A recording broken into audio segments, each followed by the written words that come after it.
Welcome back, everybody. All right, so another week's gone down, and I've gotten a few things done to completion, and then I've started on some other things that I hadn't even really touched yet. So let me show you the things that we got started, and at the end, I'll show you the few things that I actually got done in the culmination of this overall process of building a diorama. All right?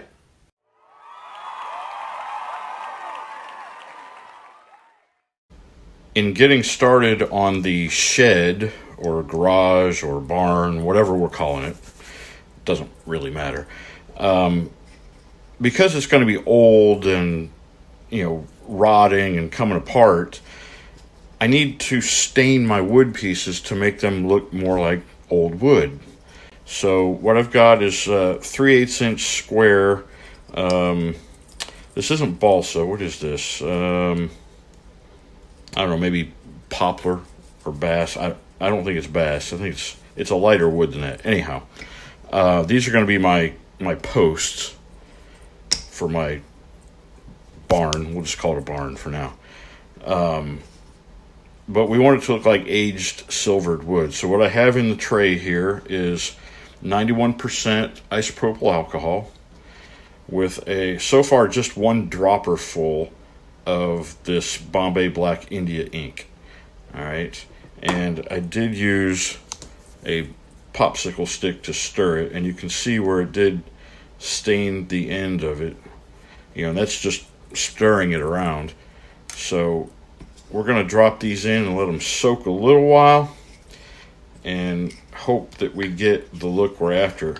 Now, I don't know, this is the first time I've done it, so I don't know if I have enough of the India ink in there to really get the look I'm after. But even that right there is a good start, in my opinion. And here they are after about a 30-minute soak in the mix. So I think that's pretty good. I've got another treatment that I'm going to do to them. Not the India ink, though. I've got... hang on, I'll get it for you. Hold on. All right, what I have is acrylic black gesso. It's kind of a primer. Artists use it on canvases to help fill the weave a little bit. But what I'm going to use it for, I'm going to use a sponge and kind of dab it on in areas to give just a little bit more, texture of sorts to our wood posts. I mean, they're looking good now, but I think this will even add to that look in the end. All right, what I've got here is going to be the base of my diorama. And you can see I've got some toothpicks sticking up out of some holes here.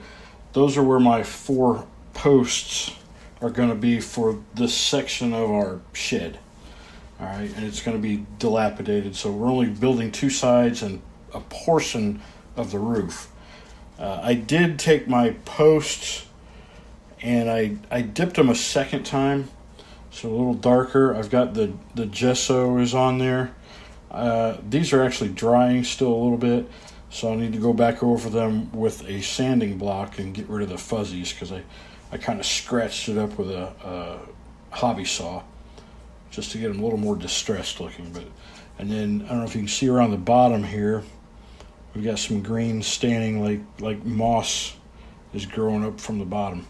Anyway, but what I'm getting ready to do, I've got this plaster cloth that I'm going to put in the water, and then we're going to put it on our base. But I want to create just a little bit of a rise around where our walls are going to be, just to denote that, maybe the ground inside the shed area is, sinking down a little bit.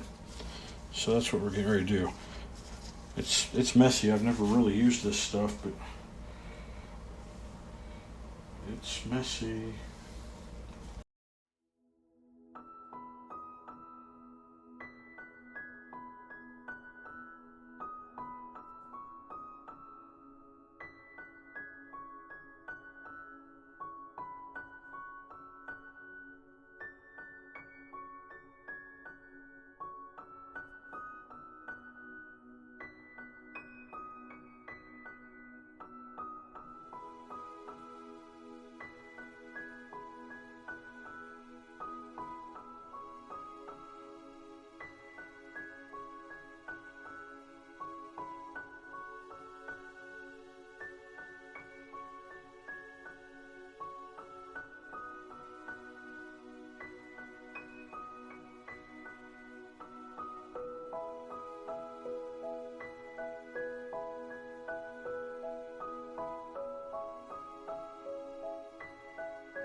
It's the next day. Everything is dried. I took my X-Acto knife and I cut a square around each of these toothpick pins so that my posts fit down into our quote ground. All right, but now what I'm getting ready to do is we're going to paint this with a dark brown color.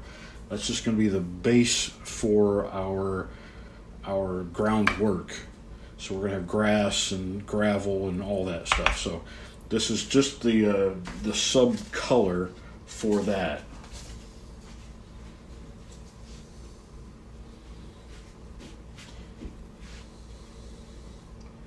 This is just a brown latex paint to cover up this white plaster.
It's important that we cover anything white because that will surely ruin an effect of your groundwork, your grasses and things. There's nothing naturally white underneath all that in real life, so you got to make sure everything's covered. All right, so then we'll let that dry overnight and then we can continue on. Here's some of the details that we finished up this week. This is our trailer.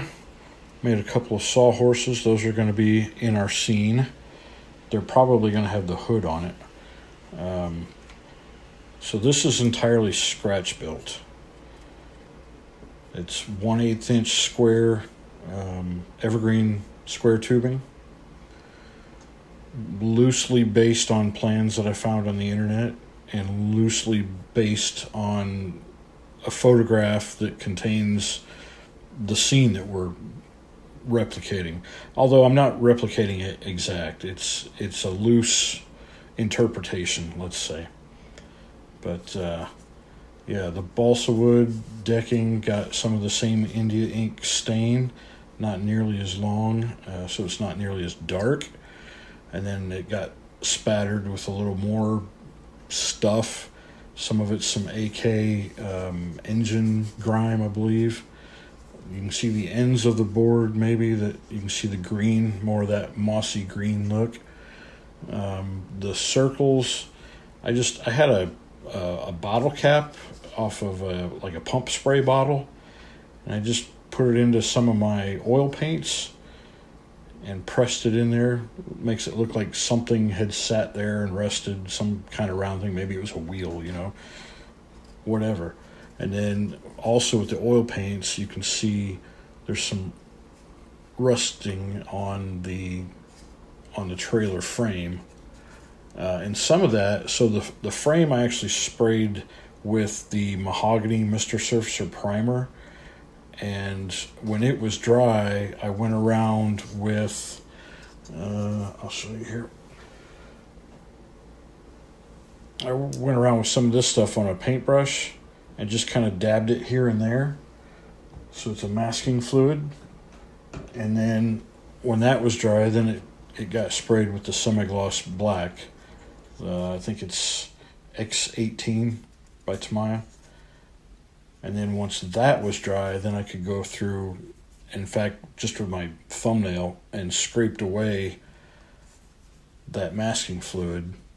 But then I went back over those areas with oil paints, burnt umber, raw sienna, things that had a rusty kind of look to it. And I think it turned out really well. The tires, the wheels, all right, the wheels have an oil paint wash in them, as well as the green, which I used on these boards as well. The green is the it's AK Interactive. I want to say it's a light green slime effect, but it replicates what I have in my reference photos. So it's all there. Look, I might need to add some weathering to that trunnion pivot there.